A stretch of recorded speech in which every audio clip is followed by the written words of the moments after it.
On Thursday afternoon, I was on the brink of everything. At 4:57 p.m, I adjusted my blazer, my reflection a picture of hard-earned calm. After 8 years of fixing problems, covering for leadership, and driving growth, my promotion to director was a done deal. The board's approval email was minutes away. I could see my new corner office in my mind. Walking to my manager David's office, my confidence faltered when he didn't look up. "Sit," he said, still typing. He finally turned, wearing a thin, inconvenient smile. "Look, things have changed, new priorities." He slid a single sheet of paper toward me. I read the header. Q4 Organizational Restructuring. My name was under Impacted Leadership Tracks. Next to it, Promotion Pipeline. Cancelled.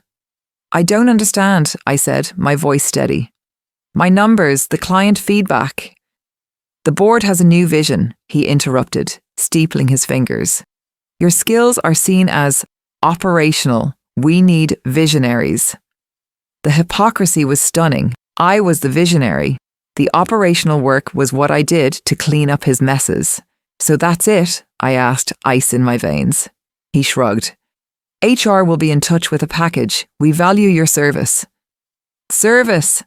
The word was hollow. I was being discarded with a severance check I didn't break. I solidified. A cold, diamond-hard clarity took over. I felt no anger, no tears, just a vast, powerful nothing. I stood slowly. I did not take the paper. I did not look at him. I walked out, leaving the door open. The walk back to my desk was surreal. Every sound was amplified. My heels, the office murmur. Colleagues glanced, curious. I showed nothing. At my desk, I took only 3 things. My personal backup drive, a framed team photo, and a small succulent. I placed them in my bag, powered down my computer, took my coat, and left the building without a word. Outside, the city buzzed with evening life. I should have been devastated. Instead, I felt a terrifying, exhilarating lightness. I was free. That night, I sat at my kitchen table, still in my blazer. I opened my laptop and wrote not a resume, but a manifesto.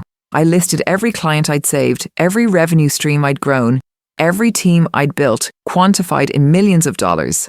I translated 8 years of loyalty into 6 bullet points of pure value. Then I remembered a message. I went to my LinkedIn spam folder. There it was, 4 months old, from a headhunter at Sterling and Lock. Discreet inquiry, VP level opportunity. I hit reply. "My circumstances have changed, very interested, available to speak." The reply came in 10 minutes. "Can you meet tomorrow 10 a.m, the Atlas Hotel Lounge?" Saturday morning I met Anya, head of strategy at Sterling and Lock. No games. She pushed a folder across the table. "Based on your profile, this is our offer for Vice President of Strategic Partnerships. The salary made my old one look like a joke. The scope of authority section granted me complete autonomy to hire and build a team, a direct line to the COO, and a seat at the strategy table. The mandate is simple," she said. "Land and grow high-value partnerships. We provide the platform. You provide the strategy. We want you to do here what you've always done without the internal friction."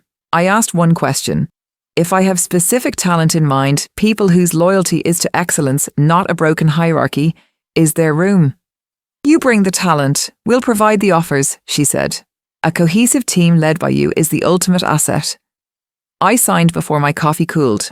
My next move was personal. I texted my 2 best leads, Sophia and Ben. "Emergency summit, Lenny's Diner, noon tomorrow."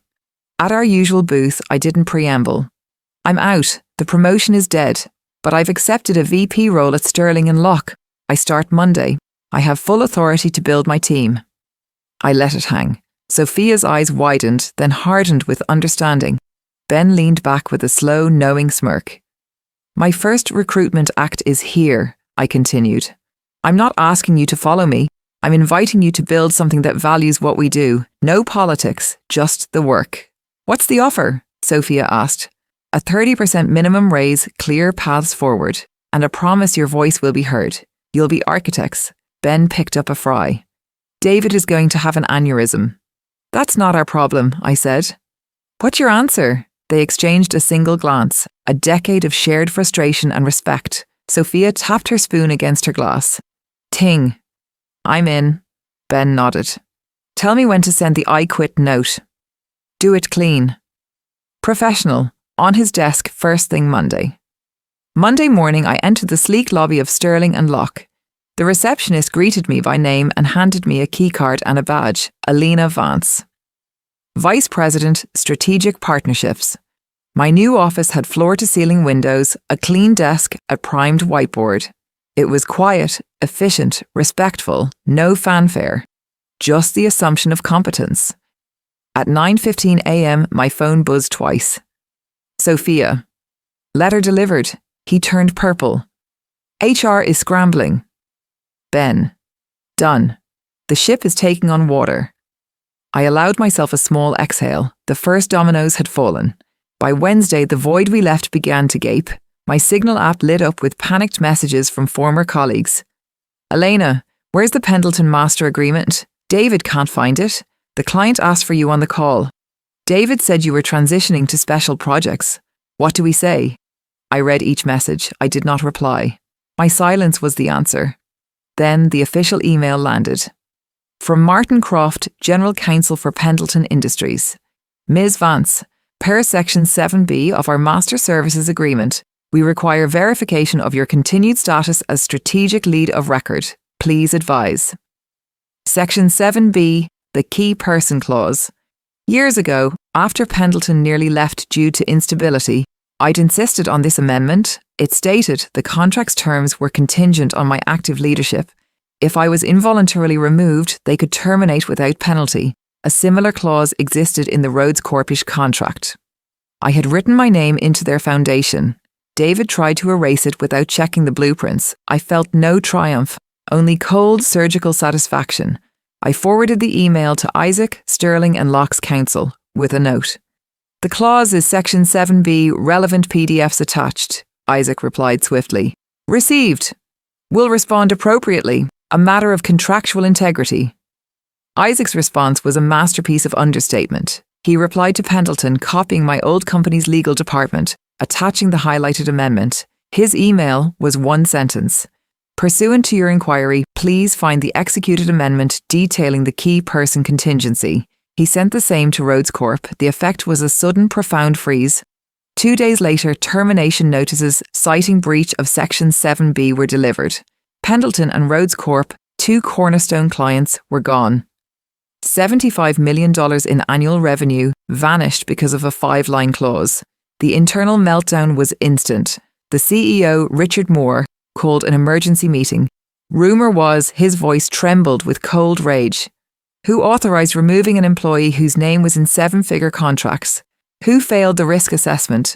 Who is responsible for this $75 million catastrophe? The answers led to David. His excuses crumbled. He was placed on leave and terminated the next day. My phone buzzed from an unknown number, a voicemail. David's voice, strained. Elena, we need to talk, a misunderstanding. Can we meet, clear the air? I deleted it. I let the silence speak. My energy was now forward-focused. At Sterling and Locke, we were building. Sophia streamlined operations with terrifying efficiency. Ben built a data analytics suite that generated immediate insights. We hired for mindset, not just skill. We built a culture where asking questions was safe and good ideas were celebrated. One Friday, Sophia brought pastries. We all gathered, talking and laughing easily. I stood in the doorway, watching Ben patiently explain a chart to a new analyst, watching Sophia laugh. This was the victory. Not the downfall, but the building. This was the foundation. One evening, I saw the old team photo on my shelf. I felt a pang for the people caught in the blast radius, not for the company. I hoped they landed well. For me, the chapter was closed. The moral wasn't about cold revenge, it was about value. Understanding your worth so clearly that when others fail to see it, their blindness becomes their own problem. They saw a replaceable part. They didn't realise I was the proprietary software the whole system ran on. I powered down my computer. The city lights twinkled beyond my window, a galaxy of new possibilities. The journey was brutal, but the destination, this quiet confidence, this solid ground, was worth every step. And if you're finding value in this story of strategic reclamation, do something for yourself and for this channel.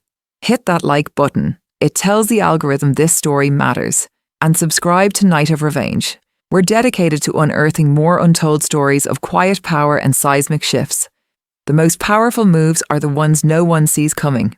We're just getting started,